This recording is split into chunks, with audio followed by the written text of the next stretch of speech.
Hey guys, welcome back to MMA Library. Today in MMA and UFC news, Aljamain Sterling and Henry Cejudo ran into each other ahead of their title fight this weekend. I'm gonna say hello before, Okay. handle business. Yeah. Are you ready? I'm always ready. Okay. Good shit. Well, good luck, because I'm ready. I hope so. I'm ready. It's gonna be fun though. No, I'm ready. And I do appreciate it. Seriously. On a serious note, not the whole. So I didn't think you were serious, but I'm glad to see that you are. I am. This has been a good camp for me.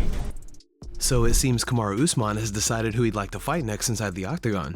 During a recent interview with Brett Okamoto, Usman had this to say. What needs to happen in order for Kamaru Usman and Leon Edwards to fight a fourth time? I think Leon needs to definitely keep defending that belt. And, myself, I'm number one in the world in that division. I think it's, who's number two? Number two is who's Colby. two? Colby, probably. Colby. So Colby, yeah, Colby's two. So they're gonna fight, and three is Khamzat. I think still Khamzat, technically. Yeah. So I think a fight with myself and Khamzat, boom. And if he keeps winning, I think that's a fourth fight for sure.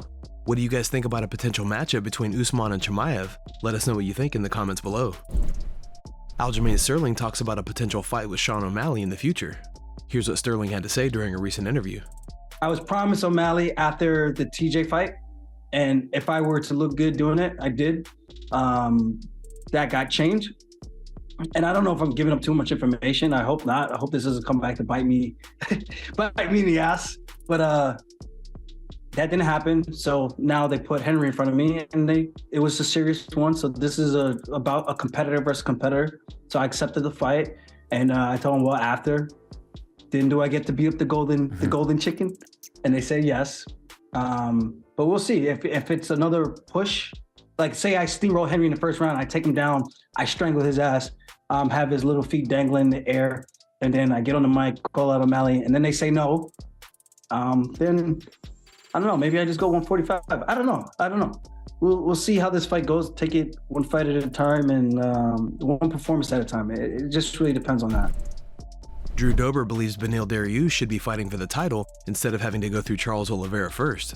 Here's what Dober had to say during an interview with the Schmo. I think Beneil Dariush is number one contender in my division, and I think he deserves that title shot against Islam. I could see him running through Charles, and I could also see him potentially beating Islam as well.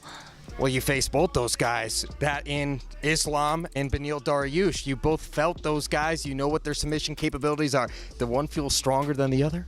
I mean, I think Islam had the more complete game, and I mean, he dominated for the full 15, where Beneil, he brings in the extra added oomph, that it factor, and man, Beneil just gets better with time, and I think Volkanovski showed a lot of holes in Islam's game, and I know Beneil will take advantage of those. Dober goes on to give his take on whether Justin Gaethje will actually face off against Dustin Poirier for a second time. Justin Gaethje just does what he does all the time. I think the discussions in the Poirier field about how much and when, but I honestly believe that rematch needs to happen in the lightweight division. Eddie Alvarez reveals he's interested in continuing to fight with BKFC. During an interview with Ariel Helwani, Alvarez called for a fight with Nate Diaz. Here's the clip. So you're going to do it again? I would bet I'm going to do it. If they bring me the right opponent and we can negotiate a good price, we're probably doing it again. It's more about, I only want to fight if fans really are excited about who I'm fighting. Yeah. Otherwise I'll just not fight. I don't want to fight if people don't give a shit about who I'm fighting. I'll just do what I'm doing here. I'll hang out, have coffee with my wife, we'll chill out. Just wait for a good call. Is there a name out there that comes to mind that who would be available? Obviously Conor would be great, but he's a UFC fighter. Is there a name out there that you think would sign and would get you excited? Dude, and I mean, I feel like beating a dead horse, but like, I think me and Nate Diaz in this would be like, but he don't want to fight me. I'm convinced, and I don't know why. I have no clue why, but he will not fight me. So it seems One Championship have pulled out of the race to sign Francis Ngannou. It was rumored that they were planning on making one final multi-million-dollar offer, but now this is off the table. One Championship CEO said after a 3-hour-long meeting with Ngannou in California The promotion decided they would no longer pursue him. I met with Francis yesterday for almost 3 hours. One has decided to withdraw from the process of bidding for Francis Ngannou's services. After careful reflection, we decided not to submit our final offer. Francis is a good guy and a good champion. I wish him continued success and happiness. At the end of the day, I didn't feel Francis and I were fully aligned on non-financial matters. It is nothing personal, it's just a lack of alignment. Conor McGregor discusses a potential future fight in BKFC during a recent Instagram post. Call me Slicey Bear Paw, styles make fights, as well as rules, as well as everything. I was called into the bare knuckle ring last night. I fear nothing. No man that breathes air. I only fear God and abide by God, and if God guides me to a professional bare knuckle fight in my time for my new world title, I do. Great night last night. It's real interesting out there for sure. Congrats to the fighters. 2 of my old foes competed in a barn buster, and a guy who Cowboy submitted in a round is now the man in this sport, beating a former middleweight world champion. Incredible. Think about that for a second. Understand that as fans what fighting is. Take note of it. What fighting is a new day every day. Every fight with every person on every given day is different. It's why I love it so much. It's why I respect it so much. Fighting is different. End of. This fight took place in the 185-pound division. I've not fought at that weight before, but I can get there nicely as a refrigerator freezer. For sure, who knows but God, and I trust God. Dan Hardy talks Aljamain Sterling's chaotic style of fighting during a recent interview on Submission Radio. Here's what Hardy had to say. The element of chaos that he brings to the table, not knowing what he's going to do, also keeps his opponent on the back foot. And it is kind of awkward, but he's more interested in making contact with you more times than you make contact with him. It's less of a, there's less, I'm gonna hurt you with these shots, and more of a touch, you can't touch me.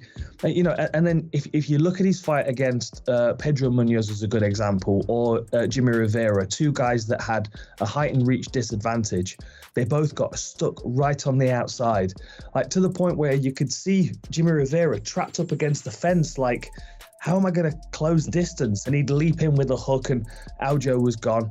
You know, if he's able to put Cejudo in that space where he feels trapped on the outside of his range, then he can pepper him all day, you know, beat him up and chip away at him. Dan Hardy then went on to give his prediction on the fight.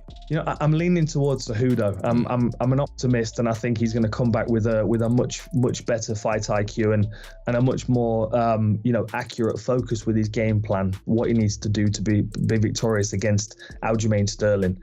I think he's very calculated, and I think that's going to pay off in a fight against someone that is just wildly chaotic and, you know, can make a lot of bad decisions, put his head in a lot of bad positions for someone that's got good knees. So I'm leaning towards Cejudo. Sean O'Malley and Tim Welch give their take on a potential BKFC matchup between Jake Paul and Mike Perry. Here's the clip. Mike Perry, Jake Paul gets a little more interesting. Yeah.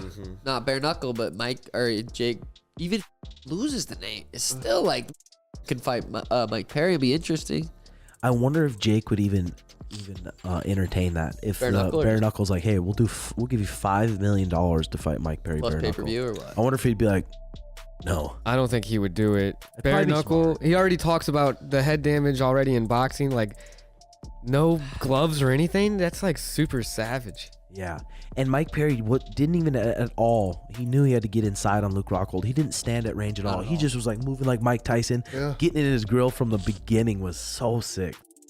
Guys, thanks so much for checking out the video. If you like the content we do here on this channel, don't forget to like and subscribe to MMA Library for all the latest MMA and UFC news. We'll see you in the next video.